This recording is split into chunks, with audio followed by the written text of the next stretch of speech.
Welcome, Amelia Sherry, to the Dish with Dina podcast. It's so nice to see you and be able to catch up with you after not having seen each other in some time. How are you doing today? I'm really good, Dina. Yeah, I'm really excited to talk to you. And I feel like I get to see you a lot because I see you on social all the This time, is which is true. This is true. wonderful. I forget that I forget that we are able to cross connect in the virtual space, which has become kind of like our new normal. Amelia, when I start my conversations with my guests, I always ask them how they know me, but I love sharing the story of how I know you because it's really stuck in my brain for this many years when I was starting out and I was in my dietetic program, my curriculum at Lehman College. Your name came up through my professor, Mary Ellen Dorfman, and we were putting together a nutrition event of some sort, and you came and graciously gave a guest speaking presentation to us. And ever since then, you've been so gracious with your time and your valuable knowledge as I have tried to navigate my way throughout this career as a student, as an intern, and even as my new profession. And then we were just talking too that I also held back to back. I had these, I'm not doing it this year at the time of this recording in 2023, but I'm not doing that. The virtual wellness retreat, the Made with Love fundraiser. And again, you were so gracious with your time of coming and presenting on a virtual platform, which was kind of to a global audience. So I'm so pleased that we get to keep in contact with this. And am I forgetting anything? Is there any other way that we've crossed paths or kept in touch other than the social media? No, I think primarily it was through, through starting our careers as Yeah. dietitians. I was just a few years ahead of you. And yes, just like nutrition is complicated, so is the profession of being a nutritionist and a dietitian. So, It, yes, yeah, they have that in common, and it is a lot to navigate, but very rewarding, right? yeah. And I really believe that at least so many of the people within our profession that I've come across, and myself included, we're very giving of our time and knowledge. Like, I think we like passing on information and sharing our experiences and lessons learned as well, because things do come up or things might change as it has done in the past with the whole bachelor's degree into a master's degree requirement now. So it really helps to have that mentorship and that like-mindedness approach when we are navigating these new professions and these careers. So I want to go through first just how you came about going into nutrition, and then I want to definitely talk about this new venture that you've taken on within the last handful of years of really focusing in on what we call diet proofing your daughter. So let's talk a little bit about where nutrition first became an interest of yours.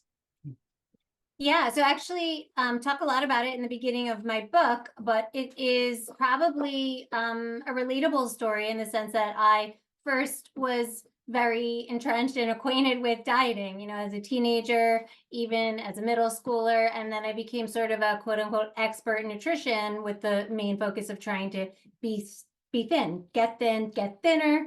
And it followed me into my first career, which was working in women's magazines, and I wrote about health, nutrition, fitness, focused a lot on nutrition, which was uh, a unique niche at that time. They were just starting to have like nutrition columns at like fitness magazine, things like that. And my mom was always focused on food. So I knew a lot about nutrition from that reason as well.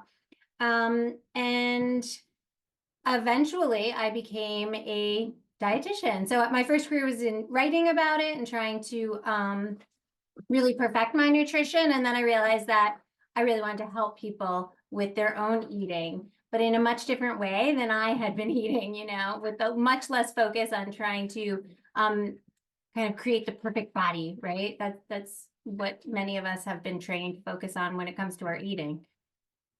And I think that's really something special to point out is that when people think of food and nutrition, they do think about too much, too little. We use words a lot of times where we place morality on food like good or bad, but we're also talking about the clinical aspect of having a physical and mental health support in the fact that the choices that we make can put us in the direction of exacerbating a condition or helping us potentially prevent or manage something from becoming worse, and also in doing so allowing us that flexibility too, which is where I think I'm really grateful, and maybe you'll agree with this as well, that the new the new generation of dietitians, I think, are, while we definitely have the clinical knowledge, we understand the base of, if we're in a hospital setting, how to keep someone alive with calories and the energy requirements, but also in the more community and education and counseling approaches that we take, of how we're really trying to make sure that we be mindful of our language. We try to embrace diversity in body image and body sizes. And this is where I would love to get your take on this too, because I know that we've had this conversation just recently, that I didn't necessarily have dieting in my home, but I definitely had some food restrictions and some disciplinary actions taken upon me about, like, and I've said this before in a lot of episodes, of being held hostage at the table, of having this clean eating, clean plate club, I should say, where I don't get to leave until my food is finished, or my meal is finished and I can't have dessert. So there was a lot of hierarchy placed on the foods, the ingredients, how we use the terminology there. And that definitely played a role in influencing me, flashing forward to what I'm doing.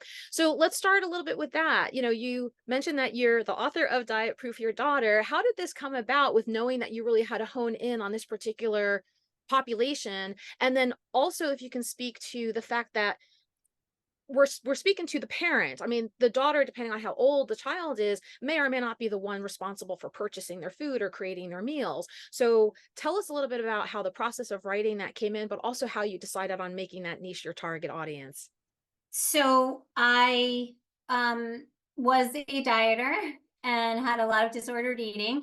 As I recovered from that as a single person, I still had a lot of control over what I was doing. I wasn't dieting. I was working on more intuitive eating, et cetera, et cetera. I felt I was in a very good, not et cetera, because intuitive eating is very nuanced and complicated and very beneficial.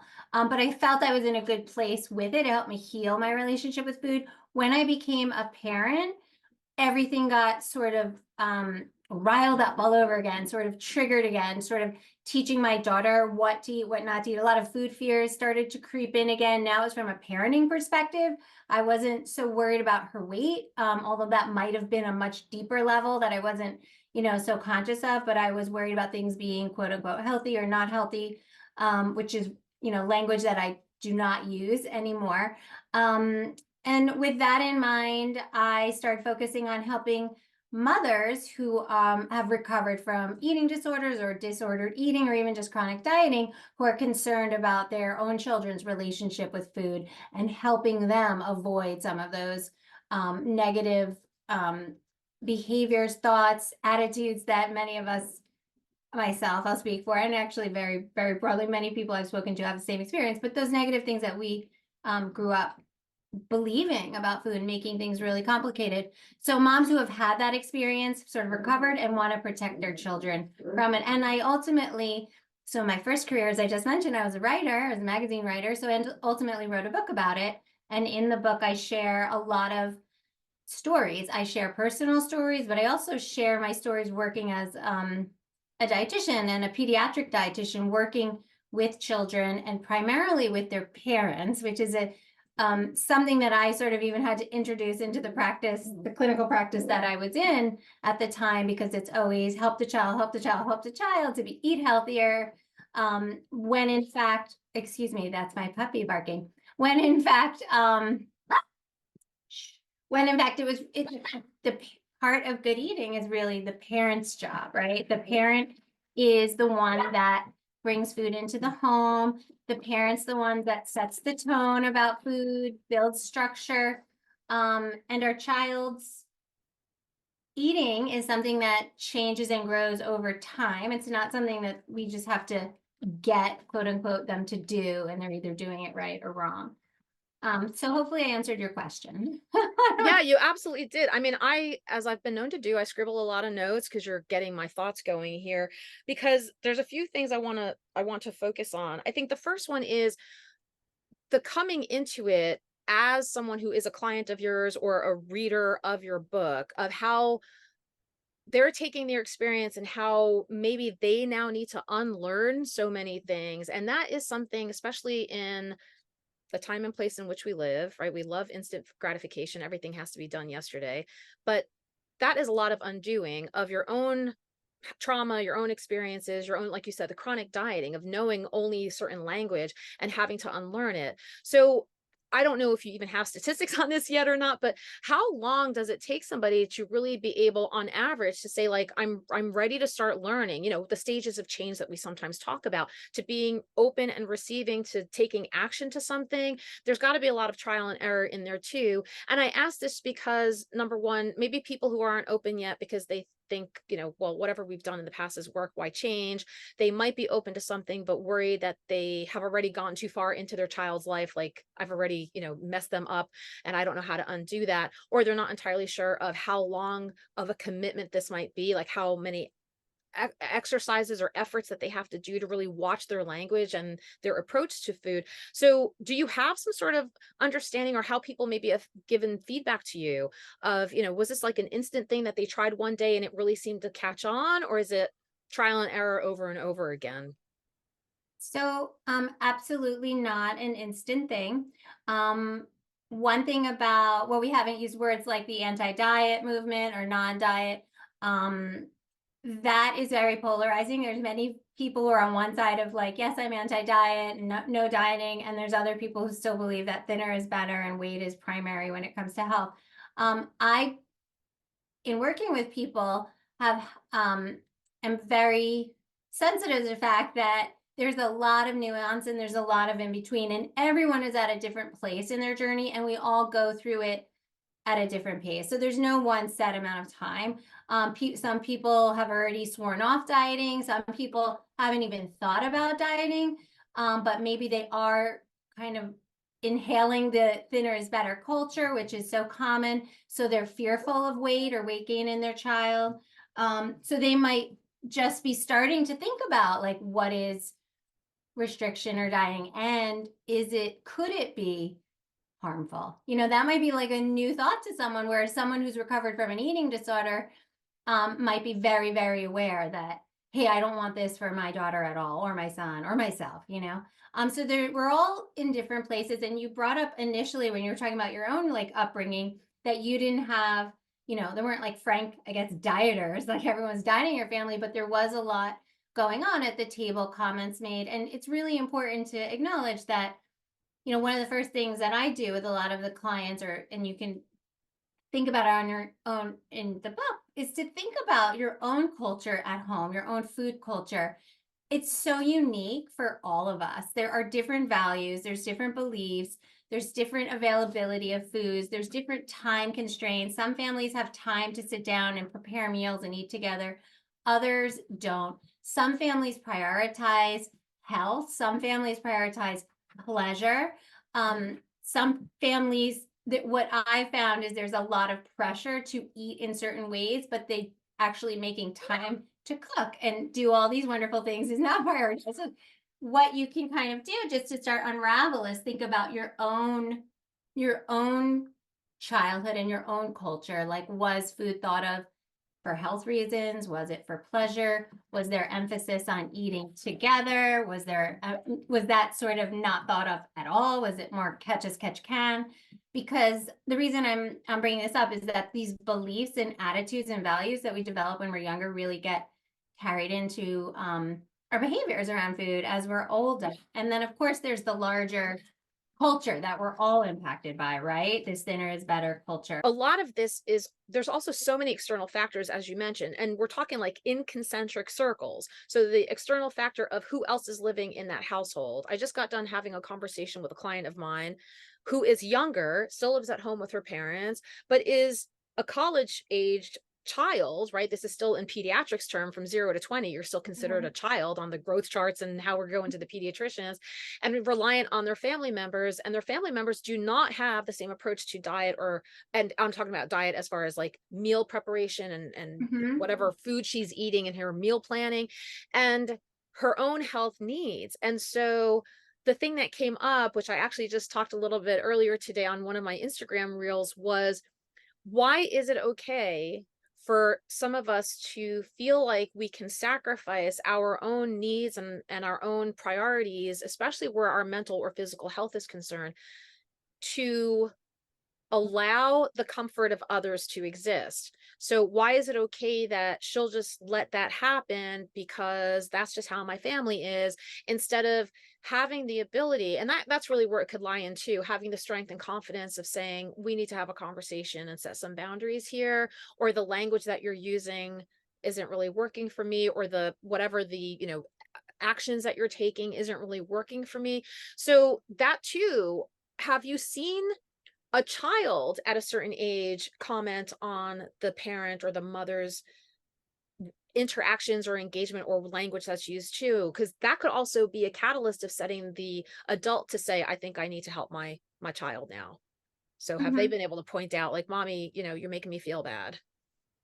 What my experience has been is, so my clients are parents, that they are reflective of what was said to them and how it impacted them, and that they don't want to repeat behavior. There have many of those parents, mothers primarily, are still experiencing those comments and working at the table, either about their weight, about their eating. Now the um, parent, aunt, uncle, dad is commenting on the way they're what I call food parenting their child.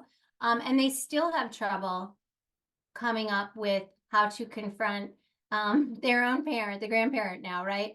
How to set boundaries around it. And that is actually something that a lot of parents ask me about, and something that even I struggle with. Those family dynamics run deep. I can give advice about how to set a boundary with a family member at the dinner table, at the holiday table, as in, you could pull the person aside and said, we're not talking, we don't comment on weight, we don't comment on food choices. Or you could say it directly in front of them. And there are many different ways to do it. My biggest tip is always know your audience. Think about how people react. Some people are flexible and open-minded and will say, oh, okay. And other people are not. We all know those people who are not going to change their point of view no matter what, which means you usually need a stronger boundary. Hey, if you can't respect what I'm asking you, then we're not going to be able to eat together anymore. We're going to have to not have meals together. We'll do other things. So it's always case by case. But I had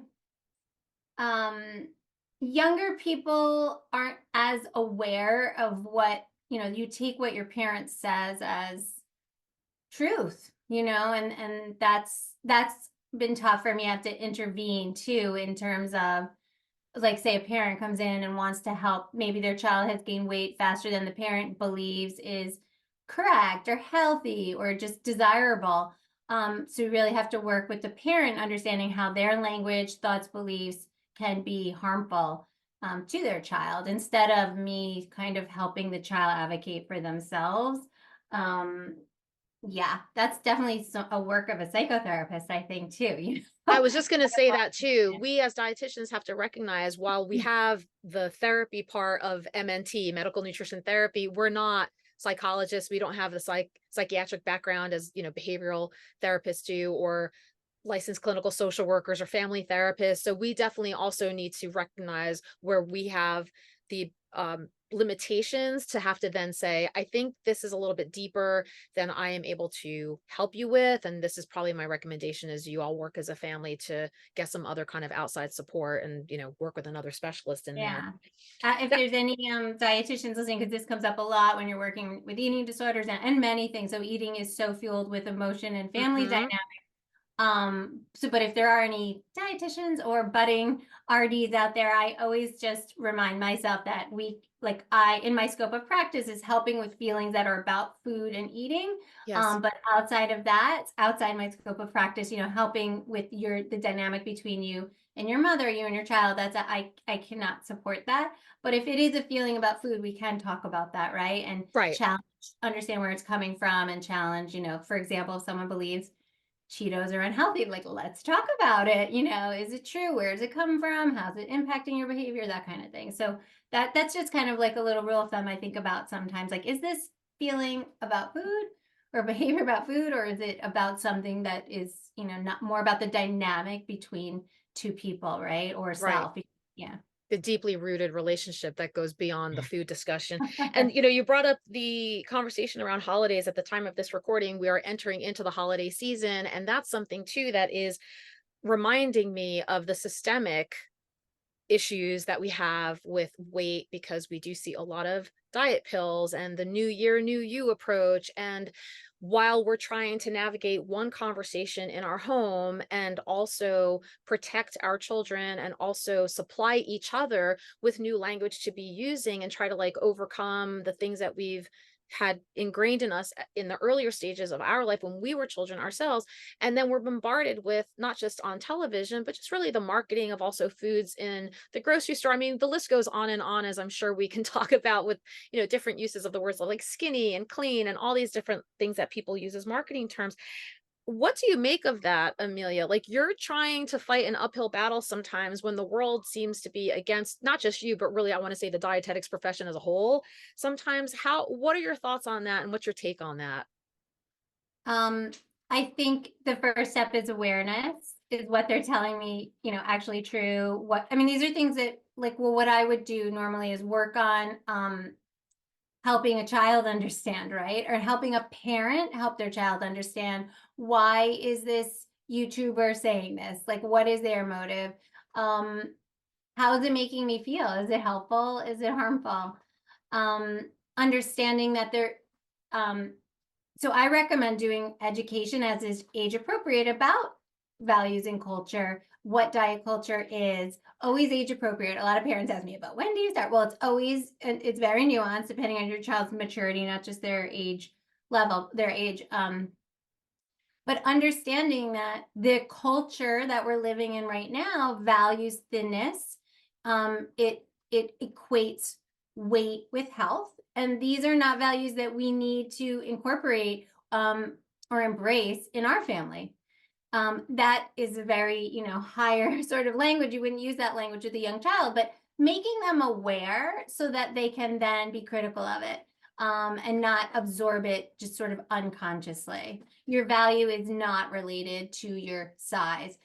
Health is not defined by BMI or weight or all of those things. I think starting to be aware that it's out there, but just because it's out there doesn't mean it's right, and not what we as a family or us individually have to accept, is sort of the first step. And then you become more what we want to teach our kids to do, and ourselves, because many of us are, even though I'm intellectually aware, I still do struggle with these things as well. Building a resilience towards it, understanding it's out there and it might sting sometimes, or be alluring sometimes, but we can bounce out of it and push back and protect ourselves. Yeah, and there's many tips and different things, different ways we can do that. But I think just first, again, going back to the original thing, where are you at? If for anyone who's listening, I'm showing my hands like across the spectrum. Where are you at? Are you just building awareness? Are you aware you need to take action? Have you taken action? Now you're spreading your message to everyone. Where are you at? It's okay to not be at the same place that someone else, who swore off dieting, and as an activist now, you might not be there. You may never be there. It's very challenging, but you might be I moving agree. towards that. I Yes. agree. And I also, I mean, I share this a lot with my students as well, that a lot of the stuff that we learn in the textbooks are somewhat applicable, but there's also the person behind, right? So yes, you have a general guideline of what we need to do and how many grams of calcium and milligrams of calcium, et cetera, that a person needs during different stages of their life and that sort of thing. But just like you mentioned, there's so many determinants and underlying experiences, and whether somebody has two jobs or one job, or they have a kitchen or they don't have a kitchen, you really have to take that into account. So it's not just about looking at a patient's chart or looking at an initial consultation or an intake form and just getting your mind, okay, right, height, weight, this is kind of what's going on. It's really digging deeper and finding out some of those barriers and issues and challenges that somebody might have, and then meeting them where they're at. That's something that comes up a lot in dietetics as well. Thank goodness. I also have started, sort of, at least in my world, seeing other healthcare providers change their language, not forcing somebody to get on a scale or asking, would it be okay if I weighed you? Those sort of things. I'm starting to see some changes. And I also know a lot of what we're talking about right now is hugely controversial in a lot of the health and wellness channels and professions outside of this. A lot of people make their money focusing on dieting and integrating weight loss as part of their, prescription or their treatment plan, when there's so many more things that we might want to focus on first, and that might not be an end result that is sustainable, and you could be doing more damage than good. But that might be a topic for another day, or well, I was going to say a soapbox for another day, but that really brings me to what you just said as well with advocation, or advocacy, I should say, where if we spread knowledge, we just allow the education to get out there, somebody benefits from what you're teaching them, they start leading by example. And now all of a sudden we have a new generation of people who are not going to have that next generation feel so tied to diet culture. And then maybe start paying more attention to, maybe people in politics and policies and programs that get created, and we start advocating for change, then what a wonderful world this would be, Amelia, in however many years from now. What other things do you see come up in some of the discussions? I'm not sure if I've asked some of the right questions, because obviously you're specializing in this niche more than I am familiar with, but are there any other things that seem to come up as like a hot topic, or questions that get asked to you to help you navigate? Well, the issue with kind of trying to heal your relationship with food, but then getting bombarded by family comes up quite a bit. I've seen it, interestingly, as well. Now I make a lot of sort of I don't know, just generalizations. It may or probably not apply to everyone, but what I've noticed, kind of interesting, is a lot of women have come to me sort of aware that maybe they've been dieting, they've healed their relationship with food, they're being very intentional about how they are speaking to their children about food. They want to avoid disordered eating. And then their spouse, this is again very binary. Most, mother, female, maybe has been pressured to look a certain way and be thin, has been dieting, has sort of recovered from it in the sense of knowing it's harmful. And then her partner, a male, hasn't had maybe the same pressure their whole life, but maybe now is middle age and sort of now becoming into, their body's changing. The culture is sort of hitting them now, and they're becoming very worried about everything that everyone's eating and what they're eating. And they might go on like a health kick or a fitness kick. And then it becomes a challenge for mom to kind of navigate that can be really hard if you're parenting around food and you're both at different places with your own relationship with food and you have different values.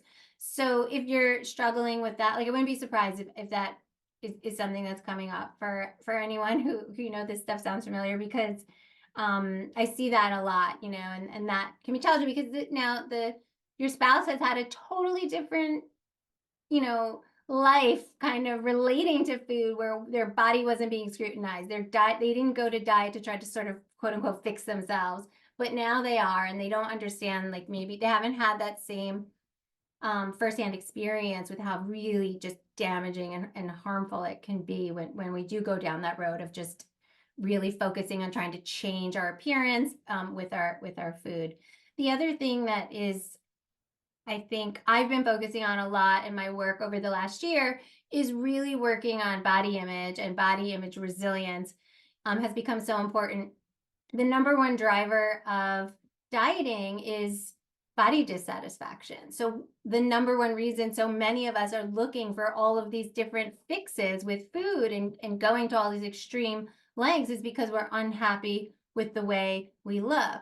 And of course, dieting is the leading risk factor for an eating disorder. It's just a dangerous road to go down. Not everyone who goes on a diet is going to develop an eating disorder, but people who have eating disorders usually start as a diet.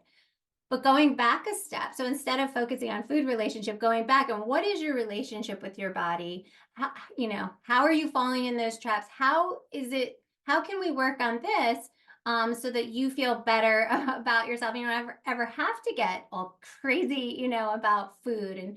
And so taking a step back and thinking about a relationship with our body is I think underrated and wildly helpful, to summarize. And I know that that also stems from cultural and generational discussions too, because I worked as in a high risk OBGYN office in one of my first ever jobs. And so I was working with a lot of patients who were pregnant, obviously. And so many of them would start off with what, I want a healthy, chubby baby. Okay, that's language, right? And then my wife is getting too big. I'm like, okay, well, she's pregnant. And so it's interesting that sometimes people will say things, and there's also cultural Mhm. across the globe about having a bigger size body equates you with having a higher status. Like, oh, you're able to afford Mhm. food and extravagances. And some people look at a slimmer size body as being the ideal because it means like you're ladylike and you're very fragile and, waif-ish. And so that stems from some things too. So even if in those tender ages of 0 to 2, we don't understand what's going on around us, it's like the second we start understanding language and the second somebody maybe from the external side starts pointing out, oh, you're developing very quick for your age, or oh, you got a little booty going on there, or, oh, you're too skinny, you should eat something. It just gets ingrained no matter what. It like soaks into your bones and your skin and your brain. And again, that takes a lot of undoing because no matter where that it is coming from, hopefully it's from a place of love and concern, but who's to say? It really can have a negative effect on people. And so I love that you say too, like, we don't use that language. We also address things from outside people. I tend to be like, hey, here's something. You're so interested in my business. Why don't you just send me some money to pay my rent? Like, how about we do that instead of you commenting on what I'm eating or what I look like? How about you do that? I'm in the I want to middle. come to a family meal with you, Dina. Yeah, I'm in the middle of menopause, and you mentioned about body changes, and I'm like, Mhm. what is happening here? And Oh yeah. I have just, and I mean, even right as you can see here, but also I've been kind of embracing for the last year of like just going and leaning into my grayness. Like a lot of people will look at me and be like, oh, that ages you. And I'm like, I really just don't care. Like, I don't care anymore. I'm letting so much go that at least in my case, thank goodness it wasn't that big of a discussion in my past about body image necessarily. It was more about being held hostage at the table to eat because food is love in my family. There's equations of if you don't eat, you don't love somebody, which is a whole other story as well. But I'm letting go a lot of things. And I'm like, we really need to stop paying attention so much of this like outward appearance because vice versa too. I could easily have a bias towards somebody who looks a certain way and think negatively or positively of them. And it's totally different, right? Somebody who I think very is fascinating could be a total jerk. So like you really have to get to know people on a much different level. And I think it helps us peel layers of being so superficial in some way and allowing us to see each other for who we really are.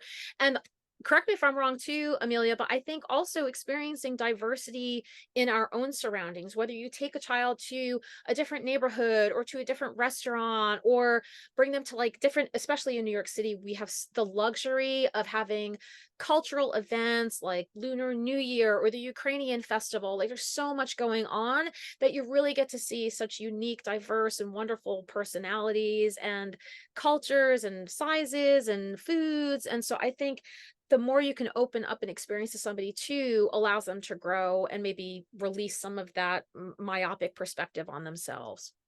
Mhm.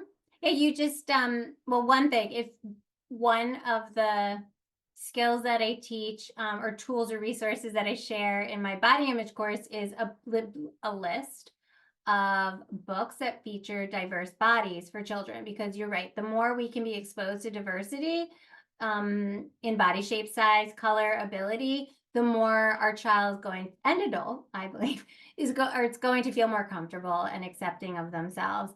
Another thing I wanted to comment on is you showed some body image resilience there with the hair comments. Someone comments on your hair and says, oh, it's that color, it's aging you. It's very resilient to say, hey, I don't really care, in the sense of maybe I acknowledge that, yes, youth is valued in this culture, but and it could sting for a second, but you're able to bounce out of it so quickly and embrace yourself and to say this, there are also many opposing points of view that could say aging is a huge A gift. privilege. I mean, yeah, Thank yes. goodness I made it this long. And your hair shows, wisdom and maturity and experience and all the things that we love. And like, yeah. And the other thing I wanted to say is that, like, in terms of going back to parenting, two things that are very valuable to teach your child is that you cannot control your weight with your food. This is an idea that's sold to us over and over and over.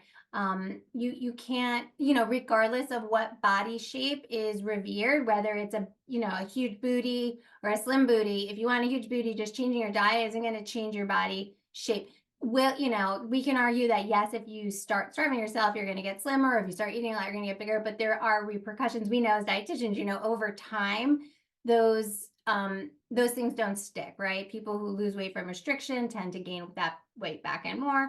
People who pack on weight and it's not their natural sort of set point will lose it as soon as they stop, eating, etc. But and the other thing is that when our kids do see like different bodies and say like we need to really reframe and point, like we don't value people based on the way they look or their size, shape, ability.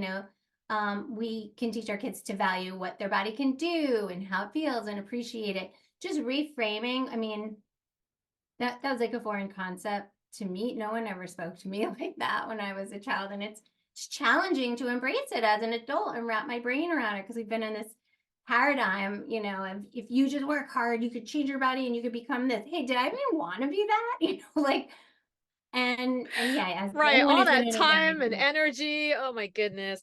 Amelia, I want to be conscientious of our time. I do have a couple of more questions to ask as far as resources you mentioned. So I know you're providing some in the book. What about you? Are there certain things that you do or attend? I mean, I know as part of our profession, we have to maintain credentialing or continuing education units, but are there resources that you go to become more aware of how this discussion is developing or, changes in just the healthcare profession as well?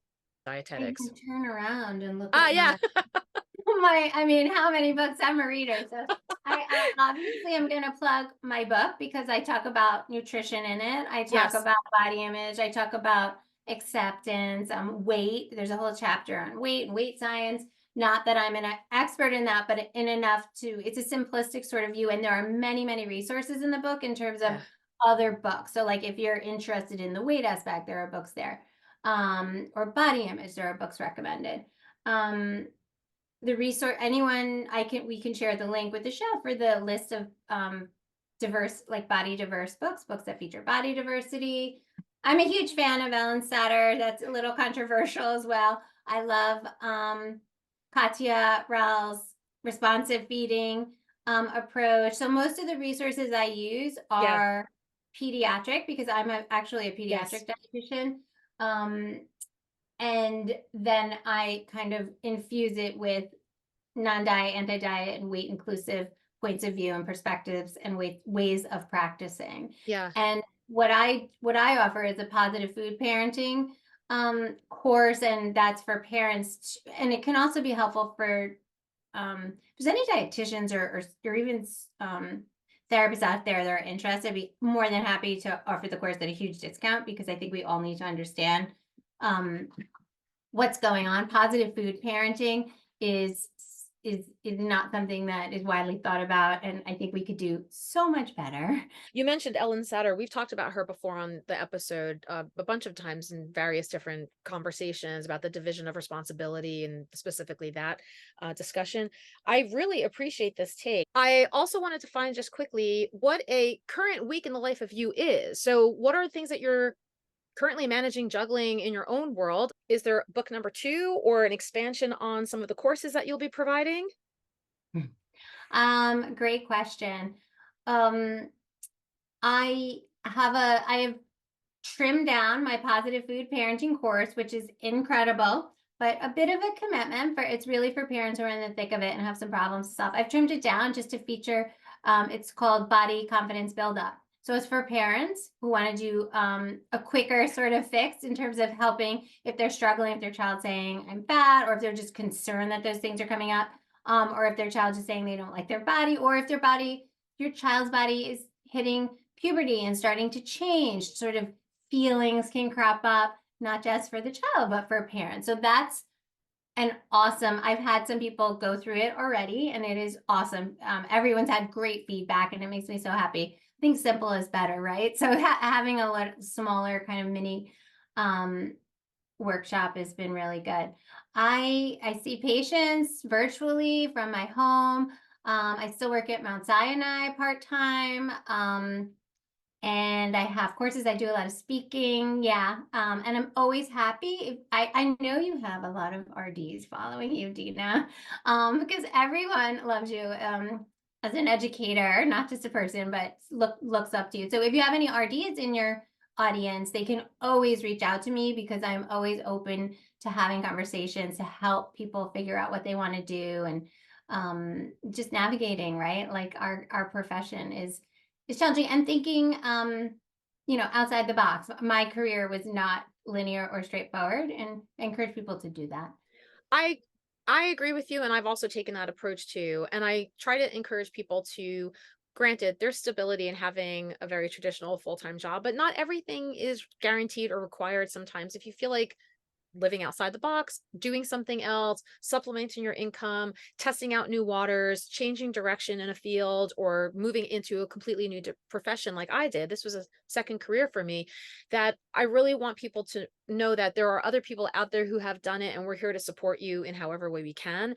And the power is in networking, right? Allowing there to be strength in numbers, like the more stories that you hear. So whoever's listening to this, most people are usually dietetic students or interns or registered dietitians, but there are other health and wellness professionals. And I like that interdisciplinary discussion too. Like I follow a ton of therapists, a ton, because they have the behavioral perspective that I don't have. And I really love engaging in their content and learning more about what they focus on and what their niches are. And who knows, maybe one day I might take a class or something that's a little bit more formal just to get that in my back pocket, not become a therapist myself because I don't want to go back to school anymore. Amelia, is there anything that we haven't covered? Anything that you would like to share before we start wrapping up? Just keep asking questions. I think these discussions are so good. Never be afraid to ask a question of an RD. Always reach out if you need support. Many RDs like myself have sliding scales.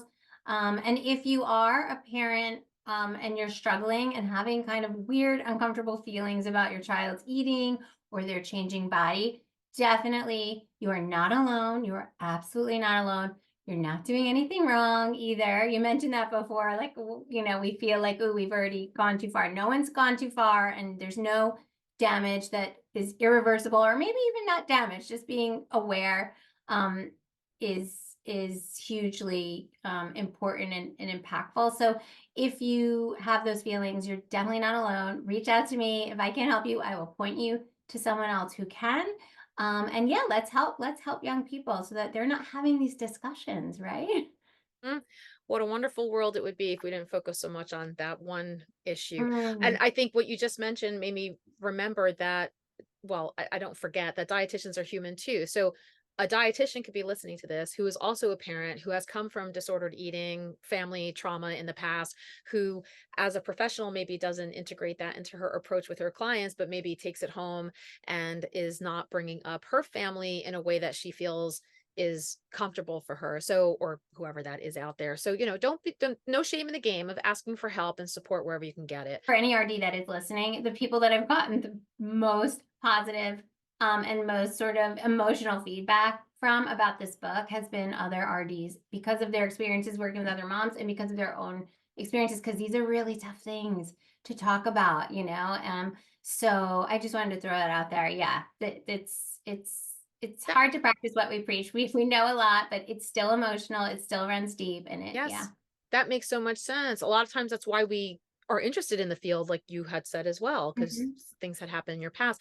I have my famous two-part question that will tie up and wrap up our conversation, which is, what is on your plate today? So as soon as we're done having this conversation and we log off, what's the next thing that you're doing or working on? And then what is your next meal, Amelia?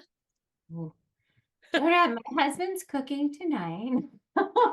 Um, I honestly don't. I am literally, it's 5 o'clock right now, and I'm going downstairs and I'm going to figure out dinner. I don't have it all figured out, and I do believe my husband is cooking.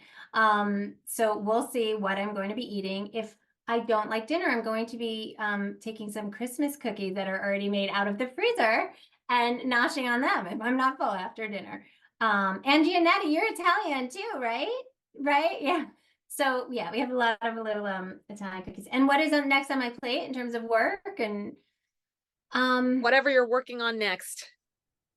yeah, I'm just really, really trying to lean into the body image work and really helping people, moms, and kids, whomever is interested, to really, really improve how they feel and like appreciate their wonderful, wonderful, unique bodies, because I do think it's a huge impact on our eating and our feeling about food. And we could just be more relaxed and eat as nature intended if we can really feel good about our body. So that's the most important thing for 2024 for me to help people with, for sure. That is a fantastic resolution for anybody to have. That's fantastic.